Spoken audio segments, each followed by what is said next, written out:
తల్లి ఆగమశాస్త్రం చెప్తుంది, తండ్రి ఆగమ అంటే వచ్చిన తర్వాత మనము ఈ స్థితి ఎలాగా, ఆగమ అంటే ఏంటి, ఎంట్రన్స్ తల్లి నేర్పిస్తుంది. ఎంట్రన్స్ అయిన తర్వాత ఆ చదువుకోవటం, మనం ఎగ్జిస్టెన్స్ అంటే ఉండటం, మనం ఈ భూప్రపంచంలో ఎలా ఉండాలో తండ్రి నేర్పాలి.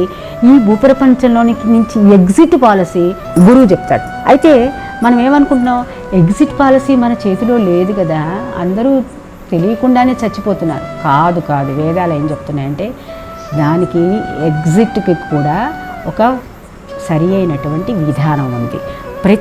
ప్రతి వేదం కూడా నువ్వు ఇప్పుడు మనం మొన్న ఈశావాస్య ఉపనిషత్తులో చూసాం, మాండుక్య ఉపనిషత్తులో కూడా నువ్వు మరణించే సమయంలో ఏ దేవతలను కొలవాలి, ఏ విధంగా నీ దృష్టి ఎక్కడ భగవద్గీతలో ఎన్నో చోట్ల చెప్పాడు.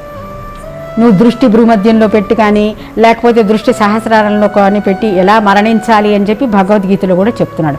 అట్లకి ప్రతి శాస్త్రము, ప్రతి ఉపనిషత్తు కూడా నువ్వు ఎలా ఎగ్జిట్ పాలసీ ఎలా ఉండాలి, మరణించడానికి నువ్వేమి ప్రాతిపదిక వేసుకోవాలి. అన్కాన్షియస్గా ఐసీయూలో పడిపోవటం కాదు మనకి చేయాల్సింది.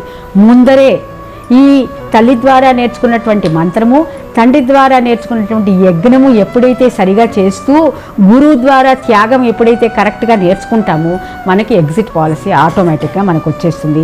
మనకు ఉన్నటువంటి ఈ మరణం అనేటటువంటి దుఃఖం నుంచి మనం పూర్తిగా విముక్తి అవి అమృతతత్వానికి వెళ్ళిపోయేటటువంటి విషయం అన్నీ కూడా ఈ ఉపనిషత్తులని చేరుతుంది.